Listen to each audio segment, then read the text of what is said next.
All right, all right, all right. Welcome to this episode of Warrior Week Parables from the Pit.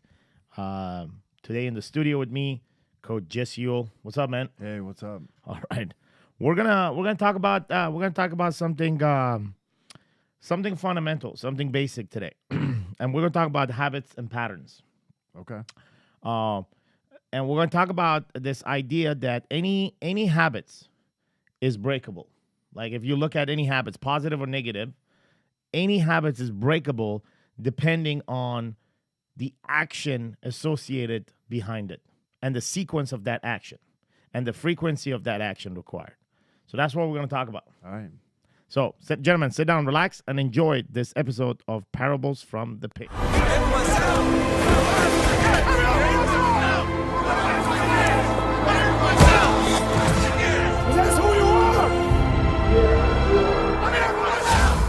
All right, man. So you walked into the office yesterday and you mentioned, hey, as soon as you walk into the office, you have like this 60-second pattern that you kind of created for yourself that puts you right where you need to be instead of just going around and figuring out what is it that you want to fucking do, right? Yeah. So why don't you, hey, can you talk about that a little bit? Yeah. So one of the things that we do is based on our environment. Like when we walk in to our home, when we walk into work, when we wake up every morning, we have a pattern and a behavior.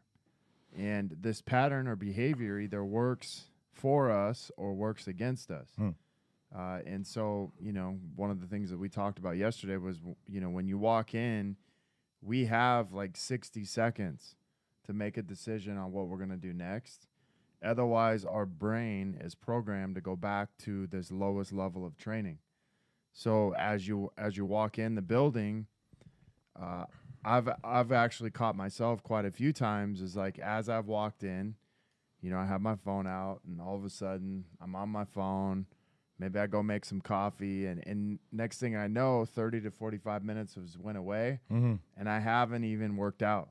And then I'm like, shit, like, dude, I can't look at my phone. I can't make coffee because those two things start giving me this cue that, hey, I need to be stimulated right away. And so I avoid the workout where, when I walk in the building and I'm like, hey, I have 60 seconds to actually get moving and get in the gym, it shifts my brain and I start thinking completely different. I'm like, all right, I got to get to working out right away. And so one of the things that I was talking about was like, hey, man, like you literally have 60 seconds from when you walk in the door to work to decide to work out. Because after that, like the lowest level of training, our highest form of addiction creeps in. So if for us, a lot of times it's our phone. Our phone's constantly going off in the network. So it's just an easy way to all of a sudden get pulled into that. Oh, I got to answer a couple questions. All of a sudden, half hour goes by, you haven't worked out, and you're like, dude, that window passed. I don't really feel like working out right now. So we go back to this. So why is it that the fucking brain picks up on some like these sensors, right? Like making coffee is a sensor. Even like getting stimulated by your phone is a sensor. So what do you think the brain? It's kind of hungry to pick up those sensory information to divert you from something that is quote to quote labeled as positive, working out, Right, versus somebody else that could actually label another task, could be like, hey man, like answering emails or working, as positive. So what do you think this connection comes from sensories to the command, basically? Yeah, I think a lot of it is like we have this cue. And this cue is when we walk in through the door, our brain is already programmed to think of, okay, well, what's next? Or when we go home, we have this cue. Maybe our kids run up to us, but there's always a cue that happens. It could just be getting out of bed. And the first thing I do is actually look at my phone. There's a cue that happened. It's like, hey, I've been away from my phone for a certain amount of time. I got to actually check it and see who's called, see who's maybe left a message. So that becomes a cue, just like walking in the door. Now, the way that society has set things up is we have stuff in front of us to constantly distract us from the shit that we actually know we need to do or want to do. So one of the things that one of our guys in the military and one of our police officers mentioned was, for years they used to leave the house and go on 12 or 14-hour shifts. Right. And they used to be constantly on this yellow zone, which is being basically alert, right? Yellow to red. They come back home. The last thing that they want to be is in yellow or red. It just totally wants to go in this green mode, which is just completely disconnected.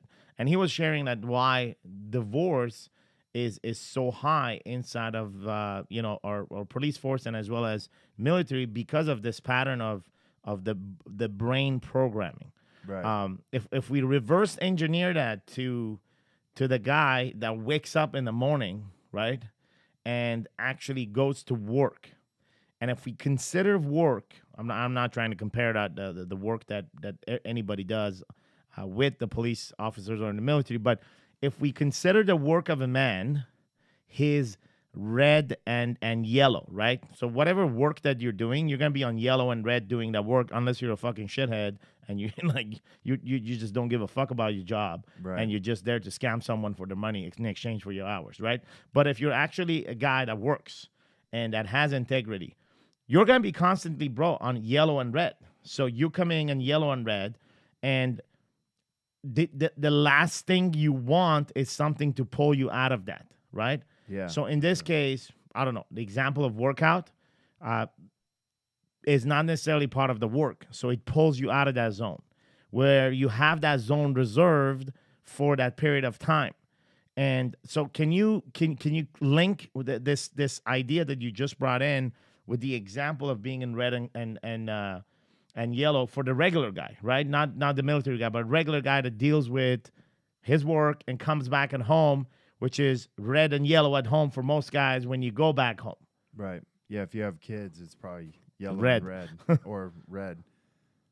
So I like to link it to anything. Like, work could end up being a habit that doesn't work too if we stay, at a certain point, we don't get anything done, and we just become busy and consumed with work, but we don't ever actually move into a direction. But I actually think having cues at work, having habits at work to where it's like, hey, I know if I'm getting distracted at work, I know it usually means I have to go to meditate and just get some space. So, and times that I do that, I'm way more productive than if I just show up and I'm like, all right, I'm getting distracted. It kind of recenters me, refocuses me. So yeah, like working out, it takes time out of your day. Meditating takes time out of your day, but being distracted takes more time than anything out of our day. True.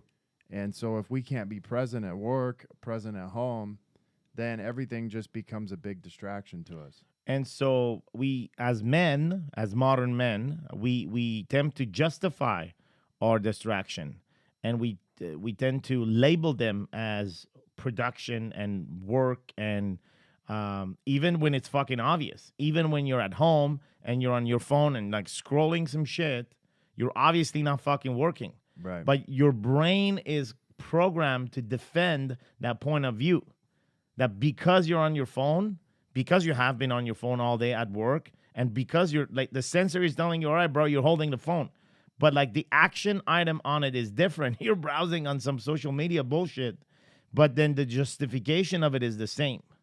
So do you see how hypocrisy kicks in at that time, where you're supposed to spend time with your family, Right.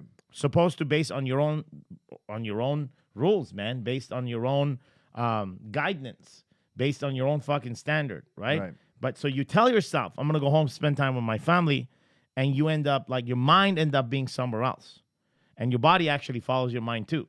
So you're either on your fucking phone, you're either taking a shit in the bathroom for too long, or going under the shower for a longer period of time. Like you just fucking disappear from the scene. Right. So what's causing a man to actually operate this way? Man, I think just, being on your phone is a stimulation. Mm. And so we're used to being stimulated now all the time. Like if you drive down the road, you see people most people, I mean, we live in California, are either smoking one of the vapes, or they're on their phone, or both. Or they got both going. So it's like we're constantly being distracted, even on my phone. Like it's like, all right, stoplight, Instagram, Facebook, text message. Oh, then I'll check my email. Yeah. And it's like, well, I'm actually being more efficient because I'm waiting at a stoplight and I'm checking all these things. Yeah. But like, it's becoming a more and more distraction. And because we're distracted, it makes it even more difficult to be present and focused on what it is that we actually need to be doing. So let's talk about the consequences of distraction for the modern man, right? What is the one of the major consequences of distraction in the modern man is lack of presence at home. And that doesn't mean that you don't love your wife and you don't love your kids, and like it doesn't mean that you don't give a fuck. And it doesn't mean that you're not home. It just means that you're not present in the experience, in the moment. And again, man, there's like tons of book on this, right? That the concept of being present and be here now. So what I'm going to have you consider is the following, bro, is that like being present is nothing by like really capturing and tasting the experience of like what's happening right now. Like right now, right here. Like right now, right here in this conversation, like I'm present here. Nothing else matters. I am not connected emotionally or mentally to any other aspects of my life that is going on right now. I got my family, I got the work, I got business, I got all the guys inside of Warrior. And so like all that is happening, but the conversation is taking place here. The focus is here. And ultimately, it's what I'm trying to say, bro, is it's not a mental fucking focus. Right. So being here now or being present has nothing to do with your fucking mind. It has absolutely to do with how open you are with your heart, and what like you're opening a channel. In this case, we're opening a channel of communication. Like there is a desire to be in this moment. And because of that, there is an opportunity to nourish this moment, right? So I'm using the example right here, but I want to take this example and bring it at home for the modern married man, right? Too often, there are moments in our lives, including fucking mine, just last night, today, tomorrow. There are moments that pass by without us tasting and nourishing them. Right. And this has nothing to do because we're not grateful. This has nothing to do because we don't appreciate these moments. Like I'm just looking at like my kids growing up. Like there is tons of fucking details in there that is fucking missed by me. And like I take the overall picture, which is I love my kids and I care for them and I want to guide them. But in the overall picture, I'm missing a bunch of fucking details. And I can't blame it on work. I can't blame it on it's not even a matter of blame, because blame would be a mental check. What it is, it's simply being in that moment. But with being with that moment, what I mean, I'm going to translate that into like allowing your heart to open to that moment. Because the mind is very good to come and like interpret that moment for you by setting priorities. Well, your kids is just like he's walking around and is looking at you, right? So what is the priority right now? Well, he's just fucking walking around. It's not a big deal, right? I can focus on something else. The mind starts putting priority, kind of like based on what you were talking about with the sensors. It picks up all these sensory information and it starts like putting priority, where the heart doesn't have any fucking priority. The heart doesn't have any fucking priority. The heart is a channel. You open it, you capture the moment there, you close it, you're fucked. You just miss that moment. So I've just been putting this into practice past couple of days, as every moment that I'm in it with an open heart. And I don't allow my mind to prioritize that moment, because I used to think, well, this is a fucking waste of time. I don't really want to be here. Well, if it's a waste of fucking time, it's still fucking happening. That's the whole point. Right. It is still fucking happening. Even if it's a waste of time, this experience is happening. Your brain is labeling it as a waste of time, but your heart has no label to put on it. What could it be possible if you would be simply present, even in this place where you call it a waste of fucking time? How many times we've done that? How many times we came to the conclusion that this is a waste of time? Because you're totally not present in that moment and capture what's going on. So my point is this. The sensories provide information to the brain, right? And the sensories come from like, let's look at our eyes, right? Our eyes take a picture and sends this picture electronically to the brain. How the brain processes this, how is it processed? How is it associated with past experiences? How is it associated with desire and, things that we want and like an ideology of what this image is? It's up in the brain, and the prioritization takes place there. The heart doesn't know all this shit, man. Like, the heart doesn't know anything about this fucking image. The heart knows just the experience of now, right? So right now the image that I'm looking at is you, like it's your face right now. So my heart just knows this. But if I go to my brain starts associating bunch of fucking memories, bunch of fucking things with you. And that takes me out of the current moment. I am not in any other moment but right here now, but I'm still seeing the same Jesse. My sensories are still working. You see what I mean? Yeah. I'm still taking the same fucking picture. But my heart is totally open here now for this conversation.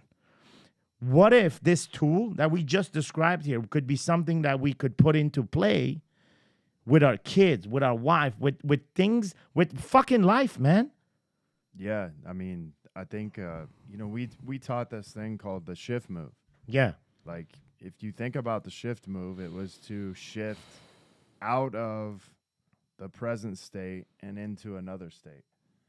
It wasn't even about, doing an exercise, doing burpees. It was about, hey, there's this fucking cue that's happening that's either pulling me out of this present state and I want to be in a different state. And so as soon as I felt that cue, I had the choice to do something inside of that. But one of the things that I started doing a few years ago when I'd go home was I'd pull over on my way home for like 3 to 5 minutes and I'd meditate. And then when I'd walk in the house, I had a basket where I'd actually put my phone up, or I'd leave it in my truck for like 2 hours from 7 p.m. to 9 p.m. I would just leave it in my truck. I wouldn't check it. And that way I could be present when I got home. Because I know I have a tendency that once I get home, that I'm like, oh, well, the kids are, playing. Yeah. So I'm just going to check my phone real quick. Yes. And then all of a sudden that pulls me out of the present and it pulls me out into either the future or the past. Yeah, well said. Because I caught myself doing the same thing like last week. Like, phone is there and the kids, like, okay, kids are good now. So I'm going to go to in this. But the kinks come back out of that so-called labeled good state, but I'm still stuck in the distraction. One of the things that I used to do, so we got a shift move that we want to talk about because today's about pattern and habits, right? Right. We're going to leave these podcasts with two major habits, but yet very simple. One of them is a shift move, and we're going to come back and explain that. Second part of this is a combination with what you said, and what I used to do was park before going into the house, like literally meditate, but it was a visual flow of what is going to happen in the next 3 hours. Right. So I'm closing my eyes, I'm visualizing, I'm going to walk in, my wife is there, my son is there, my daughter is there. I'm going to be doing this and this and this and this and that. I'm going to be cooking, washing the dishes, helping out, I'm going through the sequence of what I'm going to do. So when I used to do that, and when I run the scripts, I would go and my brain wanted to execute the scripts. In the script, guess what? There was no checking the phone. Right. So the phone was there on the counter, but because I was operating by the script that I visualized in my mind, that took 2 minutes. Like, this is not some weird shit. If you're sitting in your car, close your eyes before going to your family. The modern man needs this shit. Like, these are the kind of tools that the modern man needs to use because we're all fucking sedated and distracted, like electronically, energetically. Like, we are just pulled in to a universe of distraction. So having to do that before going to your household is not a fucking gay thing. It's not a stupid thing. It's not a fucking homosexual fucking act, man. This is not some like we're not here sharing this shit because we're here to share this because it works, not because we want to say something. And so sitting at home and like sitting in your car and before getting to your home and just visualizing how you're gonna show up, just test it. Test it for a few days, and you see a major difference in your patterns and behaviors. I've done it for a while. I need to go back to it because I caught myself last week fucking around with this, and the phone is taking a space now in our household. Like my phone, in particular, it's like a member of the family now. Yeah, it's like Fortnite gone bad. Fuck. So what can you tell us about? So that's one pattern that we're gonna take away. Visualize before going to home. 2 minutes, 3 minutes. Let's break talk it about down. the shift. Let's just break it. Let's break the pattern down really quick. Like if you're currently not doing that at all, Yeah. just start with like 60 seconds. Like park your car, shut it off, and then just close your eyes for 60 seconds and visualize yourself walking in the front door. Visualize like what would a night of being present with your wife and kids look like. Visualize that for 60 seconds. Like the key in this is as soon as you choose something, like you have 60 seconds. As soon as you have a cue, you have 60 seconds to execute it. Otherwise, like we always will go back to our lowest level of training, highest form of addiction. So if my highest form of addiction is to go check my phone, as soon as I get this like cue, I'm going to immediately check my phone, or I'm going to close my eyes and I'm going to visualize like what actually it's going to look like for me to be present at home that night. Yeah. Now, that's one way. So that's a good example. Just before we continue, think about today when you walk in the fucking elevator. The cue is what? I'm in the elevator. The immediate addiction is to go on your phone because you want to avoid like looking at people, talking to people. Yeah. Like that's the best example. You can see it over and over and over. People go in the elevator. The immediate cue is to go on their phone. Boom.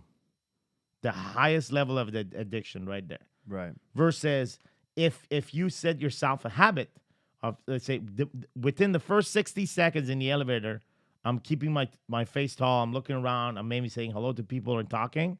Changes the entire game.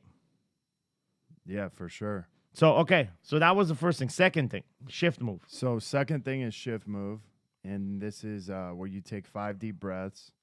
You breathe in, you breathe out 5 times. You yell, whatever you want, man. Any 4-letter word, or you just want to yell, whatever it is. Scream, laugh, whatever. And then you immediately go into some exercise. So it could be squats, push-ups, burpees, 10 of them. And immediately you go into that. And what that does is it completely changes your current state and puts you in this new state. And most times, like, you're super present when you walk out of that. Yeah, absolutely. Reset. You can find yourself like being in a boardroom and just asking to go out, and then you do a fucking shift move, come back, you're totally different guy sitting around the table. Often I've done it over the phone. I put someone on hold and I did the fucking shift move because like this person was like really fucking triggering me. So I just had to come down and just do that. And when I came back in the conversation, it wasn't that I was more calm, but I was less triggered. I was just different. It's a different cue. You're coming in with a whole new energy. You kind of reset the energy. So 2 patterns that happens done in 60 seconds, both of them within 60 seconds, right?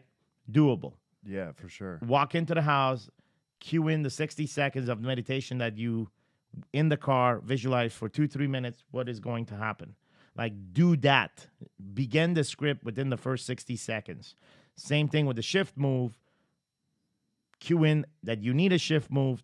Begin the shift move within the 60 seconds that you actually feel that you need to do one. Does that make sense? Yeah, for sure. So we got the 60-second rule to act upon the cue. Yeah, so one of the things that you want to think about when you do this, like whether it's a shift move or meditation, the idea is that we have to keep it simple, and it has to be something you can do inside of 60 seconds. Yeah. Because that's the amount of time it takes to shift from our like present mind to like this crocodile brain where we're constantly just looking for something to distract us. Yeah. So, gentlemen, this is simple. Today's podcast was to drop down 2 simple habits executed within 60 seconds if you feel the cue and you got them, put them into place. Some of you may already be using this. Some of you may have not used it for a while and actually fucking need it now. And some of you, this is like brand new stuff. You're like, what the heck these guys are talking about it? Give it a try. See what happens inside of your family, inside of you showing up at work and other places. Ultimately, these are tools for high producers. Like, these are tools that if you're a high producer and if you want to be the best version of yourself, you're going to have to separate what comes between work and family and have a transition plan that makes fucking sense. If you don't have a transition plan between work and home and family and yourself and taking care of your body and taking care of your spirituality, you're pretty much fucked. Like, as a modern man, you are fucked because you're exposed to the entire sedation market that is awaiting for you. An entire sedation market awaiting for you to sell you something, whether it's fucking weed, alcohol, video game, food, porn, you fucking name it, whatever that is. There is a market of sedation awaiting for you, and you're their number one clients. So as you walk into that, if you expose yourself to the market, they will sell you some shit, guaranteed, and you will fucking buy it. I bought it for years. He bought it for how many years? Just one. Yeah. Like 40. So, hey, we're sitting here as high consumer of the sedation market, but sharing habits and patterns that allow us to get out of the fucking marketplace. Like, that's what we do. When you do a shift movie, you move out of the marketplace of sedation. When you plan your night with your family 2 minutes in your mind before getting at home, you escape the marketplace of sedation for that night. Put these into play and see what happens. For more of these, you can find details, pictures, and videos at warriorweeknow.com. You can also download our podcast on iPod and on iTunes and as well as other systems. So we will see you here next week, most probably with Coach Jesse or some other man from the pit of Warrior. Gentlemen, have yourself a fantastic week. It was out.